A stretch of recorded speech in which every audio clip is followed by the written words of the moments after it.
What's up, y'all? It is Riri X, and today we are watching Love and Hip Hop Atlanta. And the title of this episode is called Problems 24/7. And you know why they called it that? Because our boy, 24, is literally putting in so much overtime. I mean, he has been working 24 hours a day, 7 days a week, trying to ignore the obvious. So let's get into it.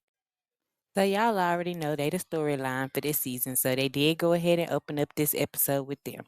They had Selma rapping on one of them 1980 microphones, and I ain't even gonna lie, I do like her music. Her music is nice. So they bring us to a conversation where Selma is trying to tell 24 that she's tired. He been having her on the back burner so long that she damn near stuck to it. So she started laying it on him thick. She like, uh 24, when is it gonna be my time to shine?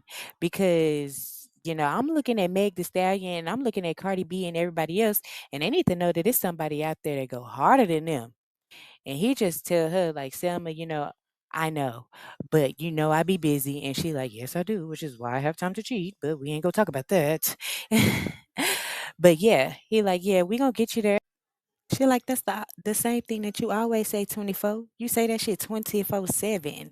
Like, what we doing here? So she proceeds to tell him that she needs new management. And baby, he looked like he about wanted to slap her white. He said, let me tell you something. For the last 10 years, I've been grinding and getting it out the mud so you can chase your dreams and do whatever the hell it is that you want to. And she like, hold on, pump the brakes, fat ass. I have a very successful modeling career and I've been grinding hard on my music. I deserve to have some respect on my name. It seems like maybe he belittles or she feels belittled. I ain't gonna say he belittles her. Seems like she feel belittled. Cause for her to come in a confessional, hey, I bring money to the table too. He just like, damn, Selma, I'm doing a lot. And he basically told her, if you knew the definition of what a manager was, then you know I'm that. I'm him. So I'm gonna go ahead at the end of the day, I'm gonna give you your blessings. And if you bump your head, then you just bump your head. Cause the grass ain't always green on the other side, boo boo. And he let her know, you can go ahead and get another manager, but I'm not working with nobody else. So you on your own with that. Period. All right, so moving right along, we are now pulling up to the birthday party. It is Spice's son 18th birthday party, and she lets us know that she got him 18 gifts. Each gift is better than the last one. Okay, period. But don't y'all remember when Spice had left the kids in Jamaica so she can grind and do her big one? Uh-huh, yep. That was for this moment right here. Meanwhile, Jock is letting it be known that he broke. He ain't got it like that. He got 18 kids, and they better hope that they don't expect 18 gifts because they barely getting one. Goddamn me. So then we pull up to Ghetto Girl Eats with Scrappy, and he pretty much inviting Sierra to Selma's show. I'm like, why? But anyways, he's inviting Sierra to the show, and he like, yeah, you should go ahead and bring your man, and I think y'all should just have a conversation and clear the air. And I'm like, this is not the right place or time. It's about to be a shit show, okay?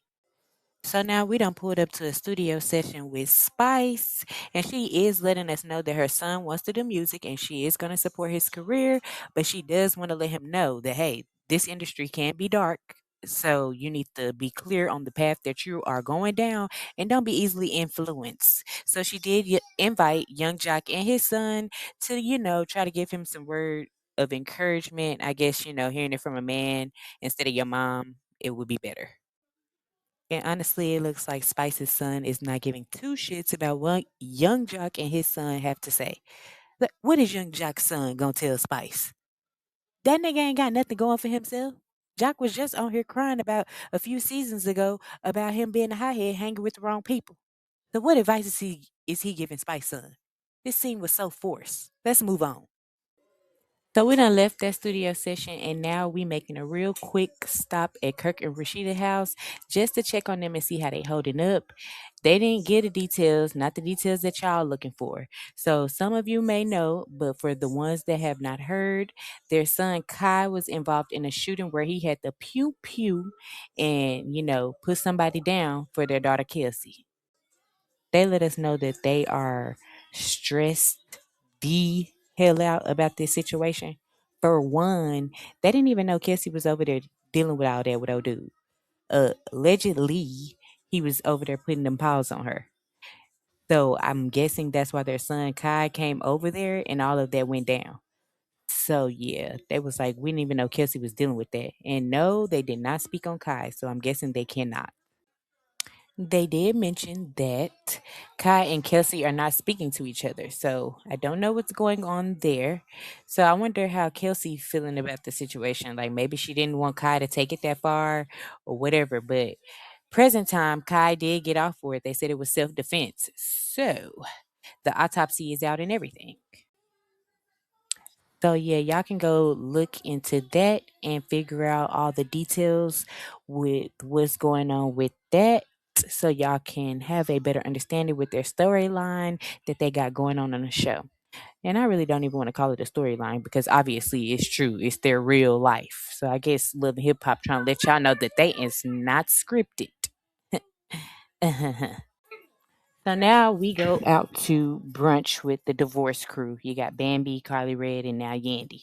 But I mean, Yandy really, I don't know if we want to put her in a divorce crew because technically she wasn't married. Okay, so yeah. But anyway, we pull up with these women, and now we finna discuss what we already been knowing about Yandy's marriage since Mendici came home from jail. And what is it that we've been knowing since Mendicis came home from jail? It is, you might ask, that their marriage is in shambles. Yandy Ben had an escape plan this whole time. We found out that they had this big ass wedding on national TV, and Yandy never solidified the marriage. She never did the paperwork to solidify their marriage, honey. Yandy has been waiting for this moment for a while. But anyway, we are forced to watch Yandy shed her tears over something she already been knowing that was gonna happen for a year or two. They've been cheating on each other. You done moved on and had some man over in another country and you gonna sit on this TV and cry? Then she tells us that her and Mendici still living together. So they gotta come home every night and be miserable and look at each other, not wanting to be with each other. This is crazy. So now we are finally at the part of the show we have been waiting for. Selma's listening party because 24 finna cut up. Or should I say Sierra and her nickel finna come in and shut it down. So the men they chopping it up backstage and Medici lets them know that he's single now. As if we already didn't know that, but he let them know, yep, I'm a free man. I can cheat in peace now. And as they talking, 24 walks up and Scrappy messy ass like, hey, ain't y'all going through similar situations? And 24 like going through what? Cause I ain't going through nothing. I'm good over here, big dog. And I just be looking at 24 like, bruh, you gotta have Down syndrome, my nigga. Like, what is it? Are you that naive? Or like, are you pimping her? Like, let us know. Like, what's going on here? Because your level of denial is intense. So, despite all the rumors and lies that y'all tell about Selma,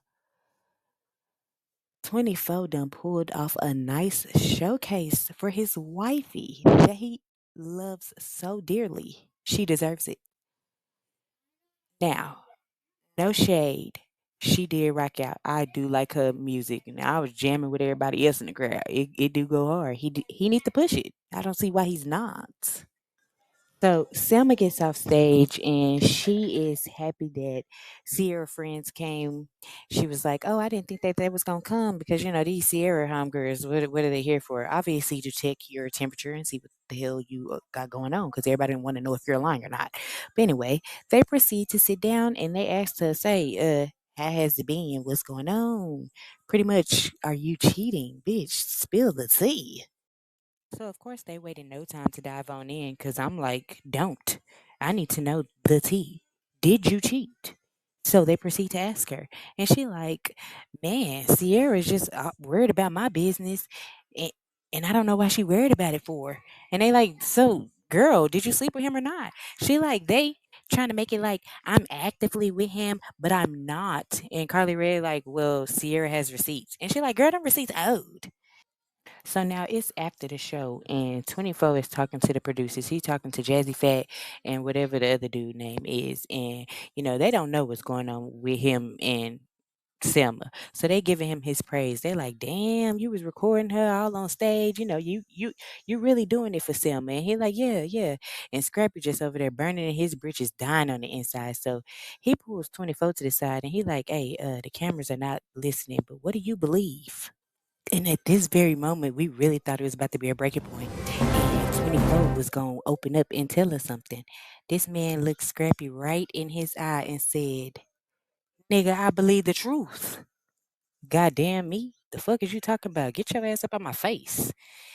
And 24 said that he had Sam call old boy. And old boy was like, he don't mess with married men. And that's all 24 needed to hear.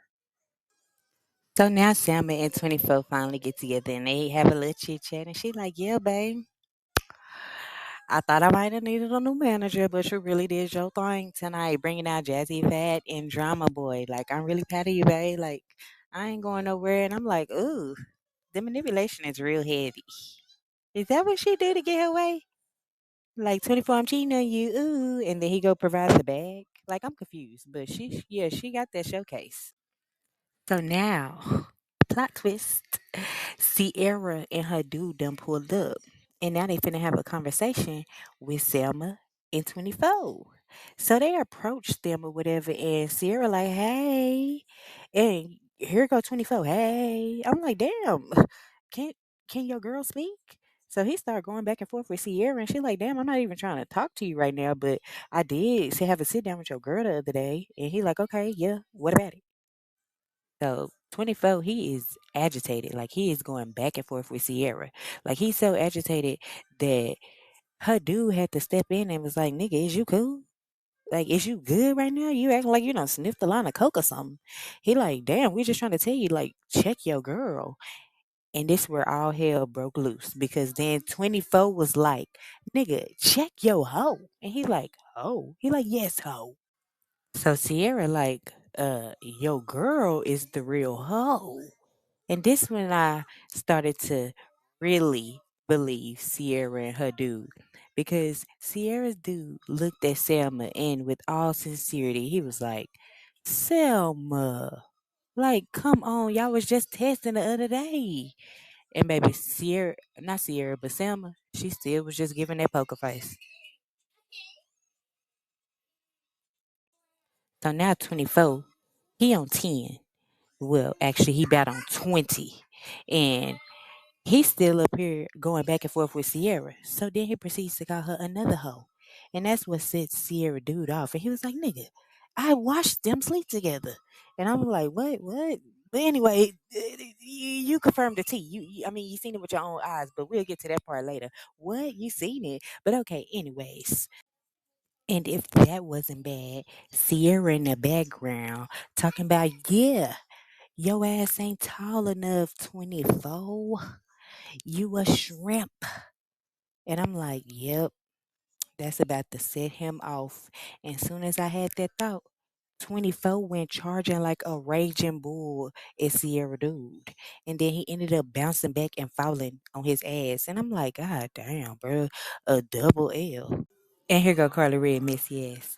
So, they say you texted him 2 days ago. And so I'm like, girl, no, god damn. I'm so irritated with 24. Like every time they bring up her cheating, she always deflect.